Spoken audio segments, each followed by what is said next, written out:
Here we are at Natural Grocers. You've already learned for your own self what it is you should be eating. You've learned from Elena and Caitlin how to cook them.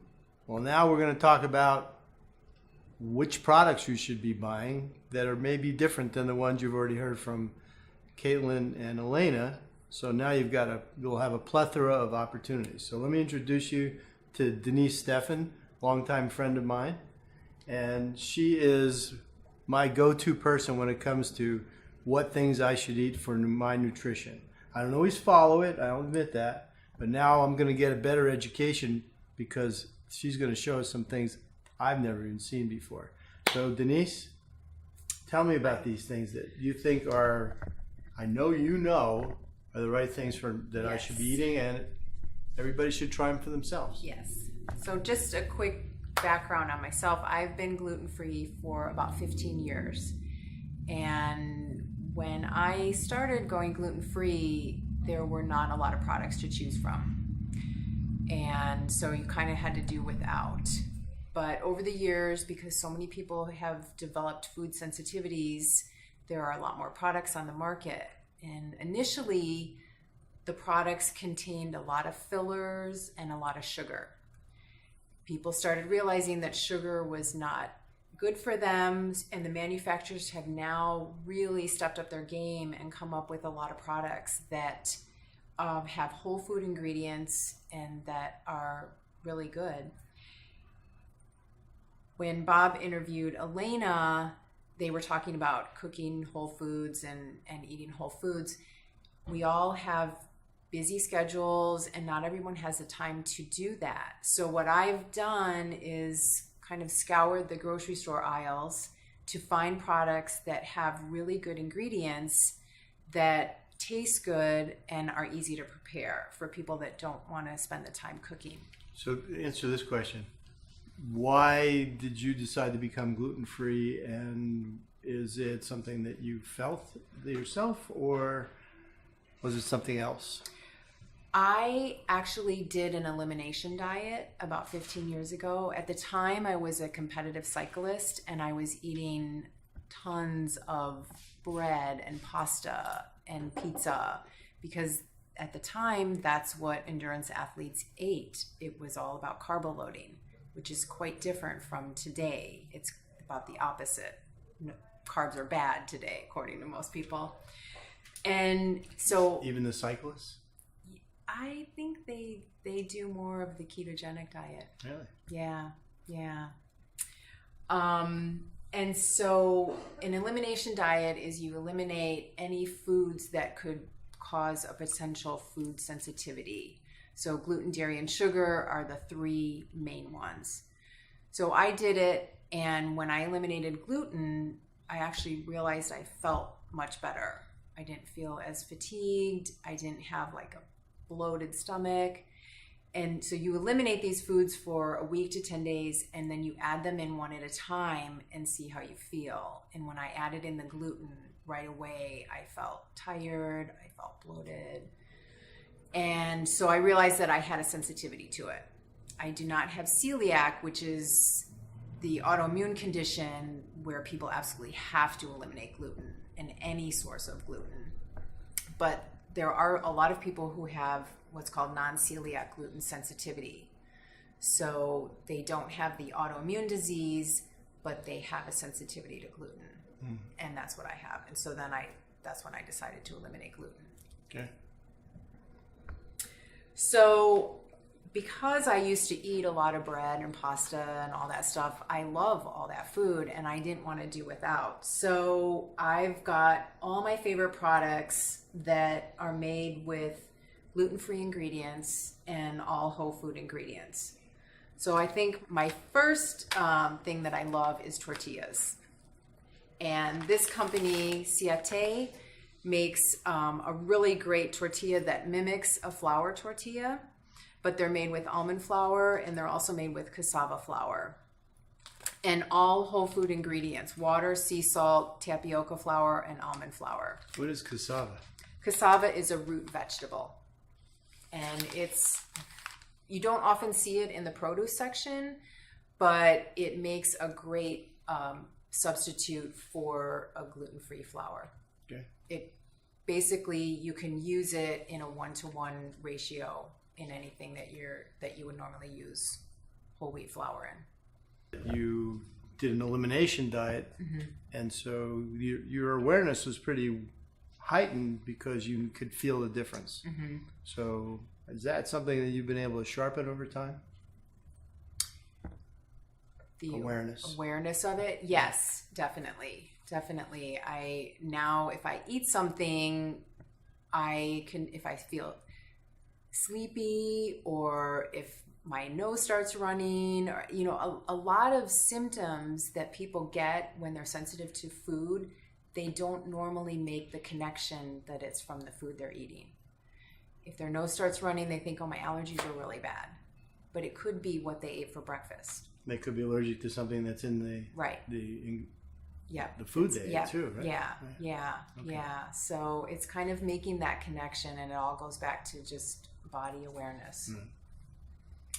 So that's the wrap tortillas. Another great brand is coconut flour is used in a lot of gluten-free ingredients because it's really versatile.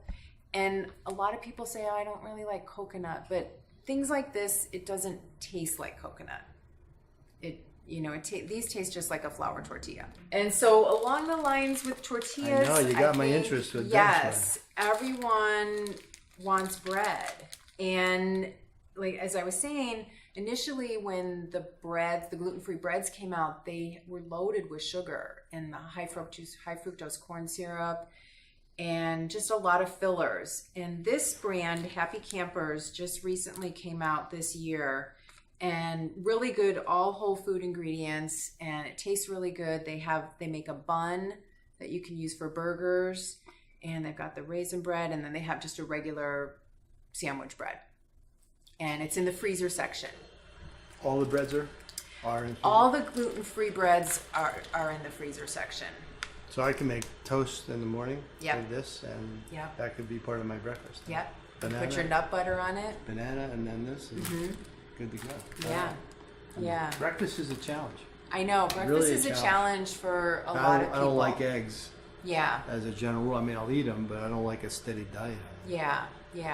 Well, if we're speaking of breakfast, you can grab those granolas there, because that's the other thing that a lot of people were eating that is made with gluten grains. And sugar. So, and so there's a couple brands.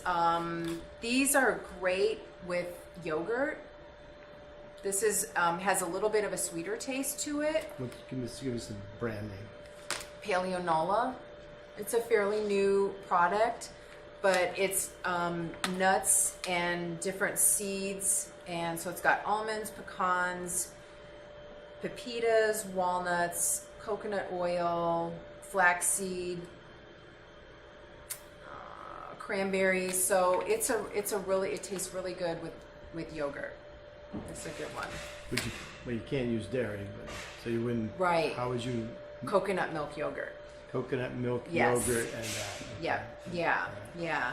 And then this is a I great shouldn't one. say you can't use dairy. You shouldn't use dairy. Right. Yeah. This is a great one if you want to have like some type of cereal. You can use this with a nut milk. This has more of a consistency of a granola. Okay. Yeah. So those are good. And then I'm a huge cracker fan. I love Crunch. So there are lots of different crackers on the market now. One of my favorites, if you wanted to make your own bread, going back to the bread, this brand, Simple Mills, really, all you add is eggs, water, and oil, and you just mix it up, bake it for 15 minutes, and you get this really yummy, warm loaf of bread. I saw that box and I said, boy, if I can just open the box and get that out, wouldn't that be great? It's really easy to make, super easy, and it's made with almond flour, all whole food ingredients. Yeah. So that's a great one. They also make crackers with the same ingredients, and they have a variety of flavors.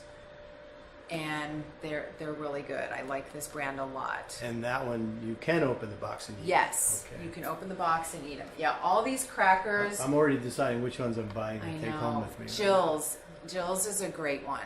These, if you like wheat thins, these are kind of like wheat thins. They're real thin crackers.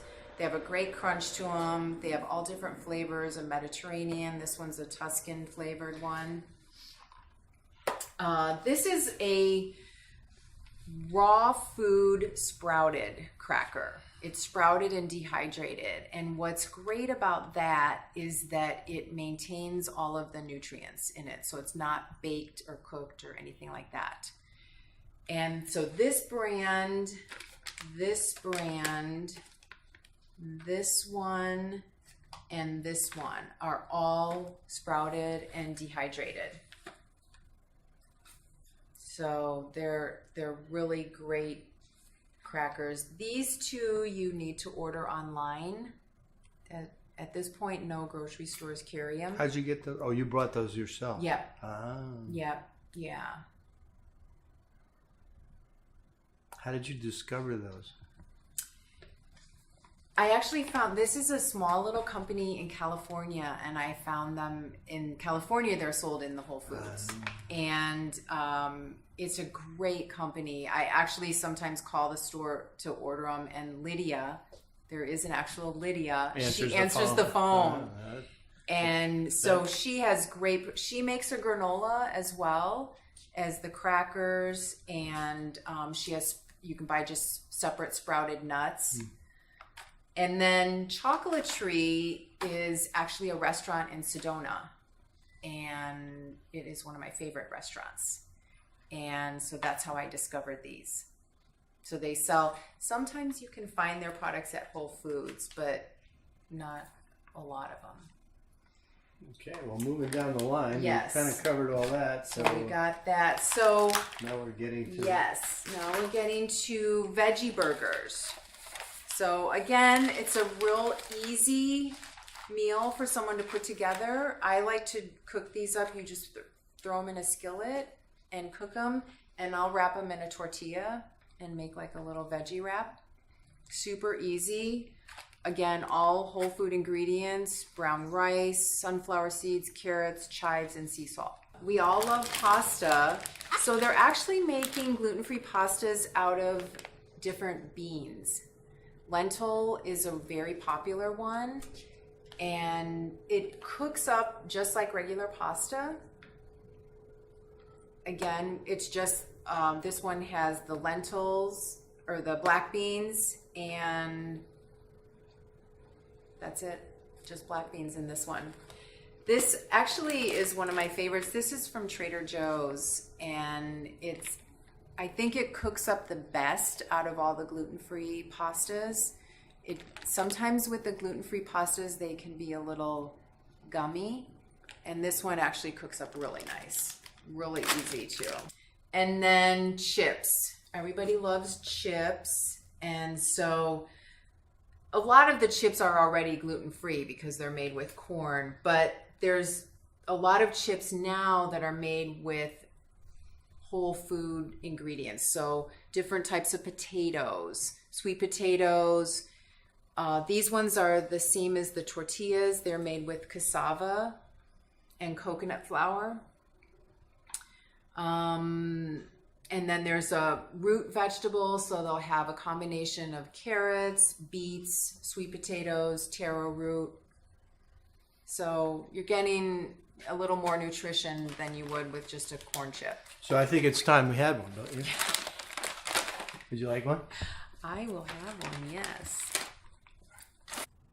Well, Denise, now you really have my interest. You got a bunch of things out here, none of which I've ever seen before. Tell me what they are. Okay, so as I mentioned, if you have any kind of autoimmune condition, the three things that is recommended is to eliminate gluten, dairy, and sugar. And a lot of people are eliminating dairy just because of the fact that typically it contains a lot of hormones. A glass of traditional milk can actually contain up to 60 different hormones. And so, Additives? well, it's the hormones that are given to the cows that then come through in the milk. And I think, when I was growing up, everyone said you have to drink your milk to get your calcium. And I remember, when I was a kid at school lunch, we'd all get the cartons of milk and drink the milk. But the pasteurization actually kills all the calcium. There's really no source of calcium in milk. So you have that, and then you have the addition of all the hormones. And a lot of people are just sensitive to dairy. So it's a good thing to eliminate. And fortunately, for those people that have seen WildFit, and you haven't seen it yet, he does a whole section on the dairy industry and how the animals are treated, and there's a whole aspect to it there. Right. Will make people not want to have dairy. Right. Yeah. But I love cheese, so help me. I know. So there are fortunately lots of alternatives now, dairy-free alternatives. So if you want to start with the cheese, there's a couple companies. This actually is one of my favorites, Kite Hill. It's made with almonds, and that's how they're making dairy-free cheeses. They're using nuts, and it makes a great creamy consistency. You can also get it in blocks of cheese, so you can slice it. This brand's made with cashews, but you'll commonly see more of a cheese spread like this. So I'm seeing a trend, and I'm worried. The trend is everything's being made out of nuts. Is there going to be a point at which too many nuts are not good for you? Well, again, I think it all comes back to trying to eat as much of a whole food diet as you can. And these should not be the mainstay of your diet. These should be kind of a, add-in treat. So yes, there can be a point where it's too many nuts, but I think if you try to focus on eating more of the whole foods and using these as additives. So since you're on the topic of whole foods, what exactly do you mean by that? Because I'm not so smart.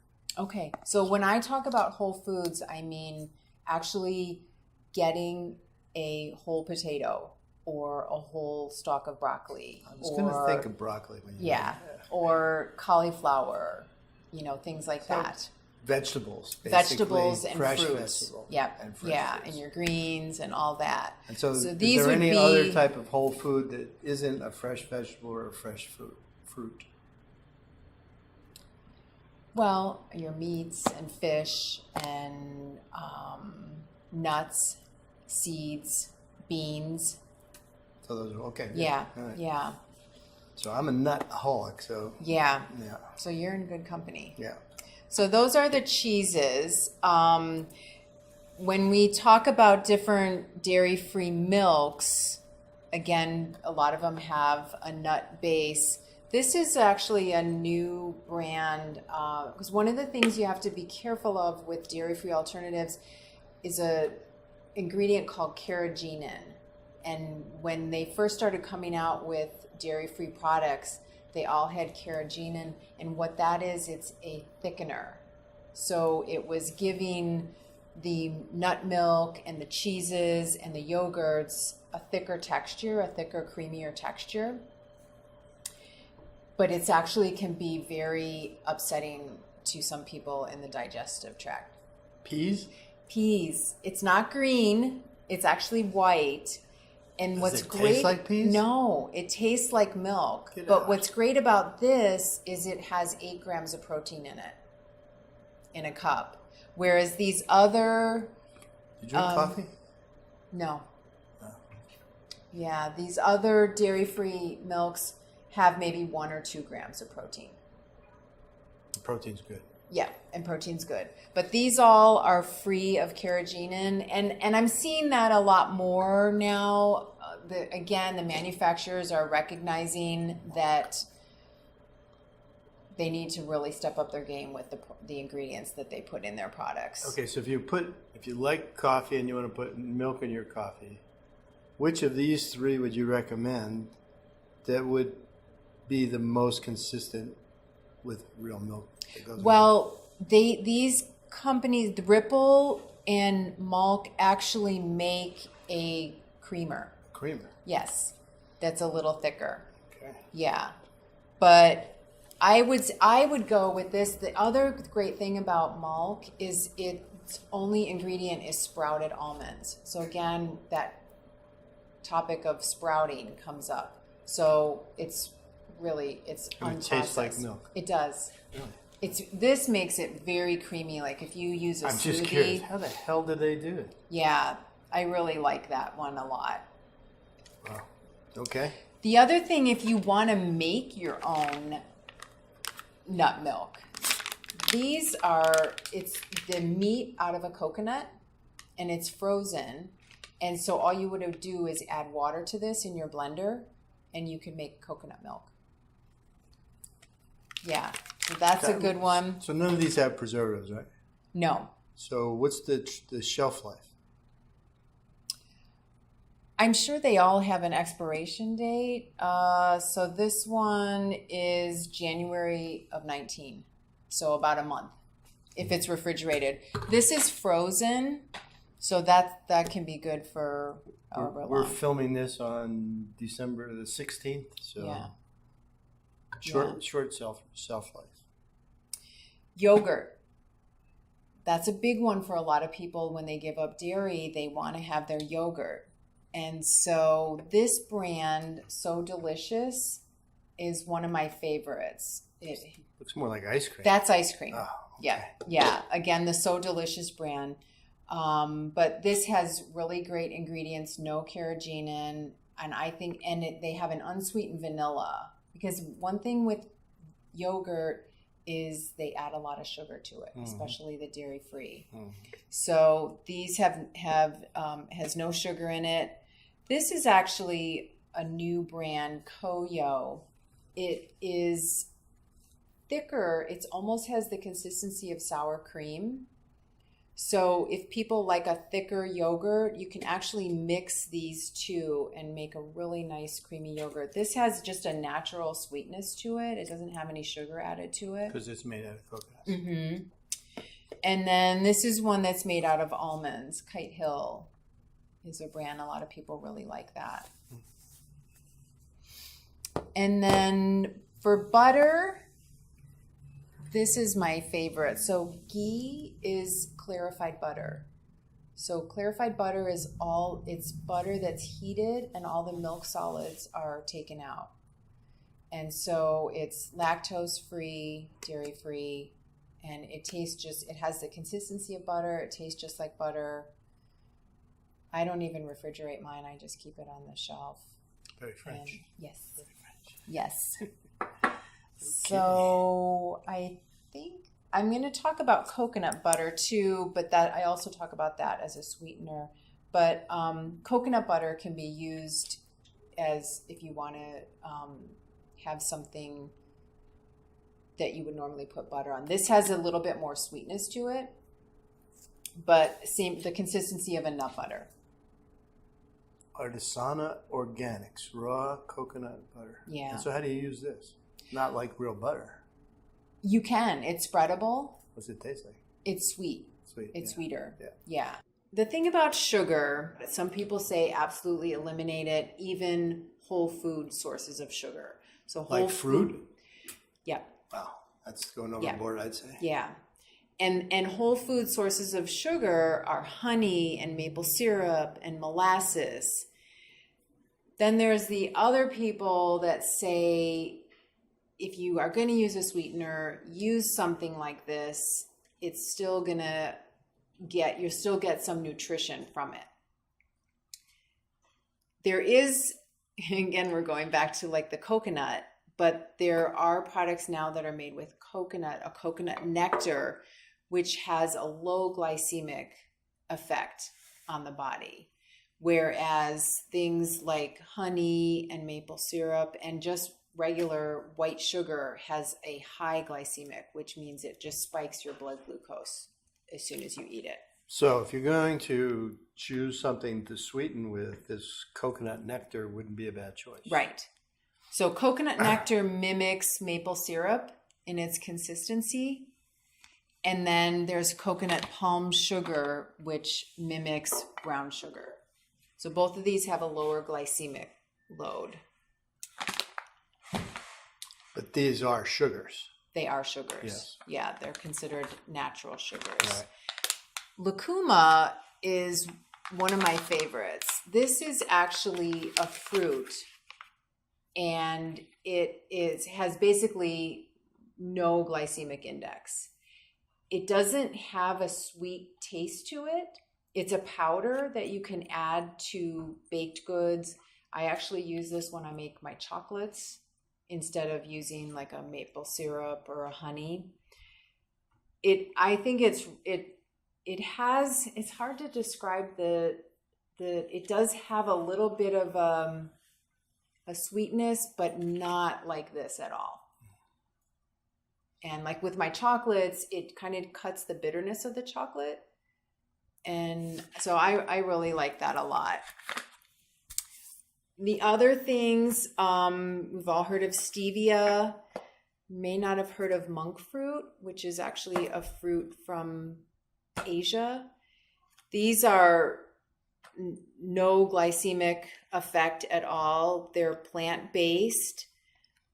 I'm not a fan of stevia. I just don't like the aftertaste of it. And to me, these add so much sweetness, I think. But a lot of people are using them. Erythritol is So if they another use one. it the same 1-to-1 for substituting for sugar, you get it's too sweet. Is that Right. it? Yes. Yeah. So you need to, Yeah. if you're going to Yeah. use them, you need to Right. use less. Right. Right. And then our coconut butter is also a great substitute for a sweetener in recipes. And then I think we forget about spices that have a natural sweetness. So cinnamon, nutmeg add a lot of sweetness. Cinnamon is actually great to if you are eating anything that has sugar in it. So if you're making some kind of muffin or whatever, and you do put honey or maple syrup, if you add cinnamon, it actually helps lower your blood sugar. So you could sprinkle cinnamon on anything. So this is the first time I've ever seen this. Looks like a pretty good idea. Somebody put the date on it when it was opened. Yes. So Yes, because spices tend to sit in our cabinet Forever. forever. Yeah, I know. Mm-hmm. And they're not cheap. Right. Not cheap. Right. So some of my product, because we all like sweet treats and we don't have time to bake things, but these are some of my favorite products that I grab when I want a cookie or something sweet. So these are almond-based cookies, really tasty. Hail Mary is a brand that's been on the market for a while, and they make cookies. They have maple syrup in them, but they're not as sweet as it's all whole food ingredients. How are those sweetened? These have a little bit of honey. Honey. Yep. Those have honey. So Hail Mary makes cookies. They make these really delicious tarts. You want one? Addicting. Well, I was just going to ask if okay, you want a cookie and you have one of these, do you want another? 2 is a serving. Yeah. Okay. Yeah. So you're and I can do 2. You can do and 2. that And satisfies stop. my You stop. yeah. Okay. Yeah. Does it take willpower? Sometimes. Okay. In mid-afternoon. Yeah. I thought so. And then this brand, Rock and Raw, is a great one. And they use the coconut nectar. So these are not as sweet as things that use the maple syrup or the honey. And they have a couple different flavors. They have one that's a protein cookie. So it's got about 8 grams of protein in it. And I really like these. These are refrigerated. So all these, well, these don't have to be refrigerated, but these are all in the refrigerated section. So those are some of my favorite sweet treat brands that I like. So when we were talking about gluten-free products, one thing that a lot of people wouldn't really associate with something that has gluten in it are the condiments. And a lot of the condiments have gluten in them. It's just used as a thickener. So there are a lot more products on the market now. One of the main things that has wheat in it is soy sauce. And a lot of people use soy sauce on everything. So this coconut secret, it's coconut aminos, and it's made from the tree sap. And it tastes just like soy sauce. No salt. So it's Was it salty though? it has that salty taste to Because it. that's the reason for soy sauce. Yeah, to get salt. but it doesn't have the salt in it. And it doesn't have any wheat in it. And soy sauce has wheat in it. Soy sauce has wheat in it. Yeah. I never So would have guessed. soy sauce, pasta sauce, salad dressings. Yeah. So Primal Kitchen makes a huge variety of salad dressings. Every kind of flavor that you could want.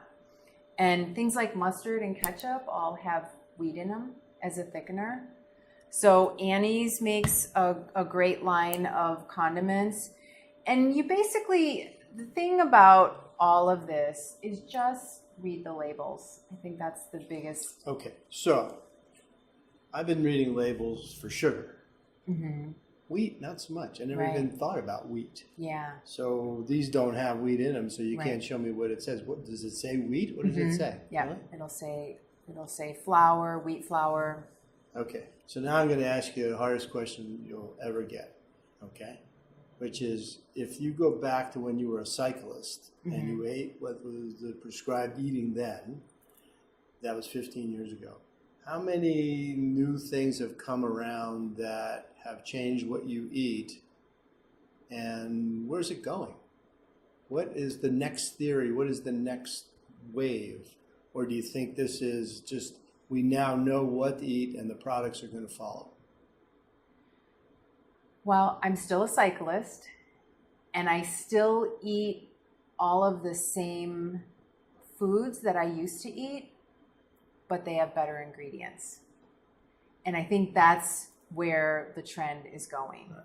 is that people want whole food ingredients in their, I hate to use the word processed, but packaged, I think is a better way to put it. So they want to look at an ingredient label and recognize every ingredient on there as something that they would eat. And No 42 syllable Right. words, right? Right. right, no, artificial dyes, nothing like that. Right. So I think that's where the trend is going. I mean, that's what I've seen over the years is that, going from the gluten-free products that were loaded with fillers and sugar and all sorts of bad stuff to now every ingredient on there is something that I would eat. Yeah, okay, so now you told me something about natural grocer that I didn't know, because the issue that I see when I walk into a regular grocery store is 90% of the shit in there is going to kill me if it doesn't come from the produce department. Right. Okay, so the audience out there wants to know, where do they get these things that are going to be healthy and will get the same result as if they were using the unhealthy variety? Well, Natural Grocer is probably my number one store because they actually have a list of 25 criteria that a product has to meet before they will sell it. So I think they have the strictest requirements for curing the healthiest products. I also like Sprouts. Sprouts is stepping up its game and kind of following suit with Natural Grocer. Whole Foods carries some of these products, but you pay more at Whole Foods. I mean, that's just the bottom line. They have some of these same products, Right. but they're pricier. And my son calls it whole paycheck. Yeah. Yeah. So, And then, but mostly you really, the whole food thing that you mentioned, fruits and vegetables, get them as close to home as possible. right. Farmers market. Right. And eating seasonally. Yes. You were into that as well. Yeah. Right? Yeah. Okay. So don't eat things that are grown in South America in January because you want. Right. Yeah. Okay. Shop local. Shop your farmers market. Right. That way, it's no question about it. You know what's in season. Every Sunday morning, I go to the farmers market and I do all my grocery shopping for the week. I get all my produce there, and then I stop at and get some of the things that I can't normally get at the farmer's market. But Okay, so what other stores do you frequent? Natural grocer, Natural Grocer, and Sprouts, Trader Joe's? just for my pasta. Just for pasta? Yeah, Okay. yeah.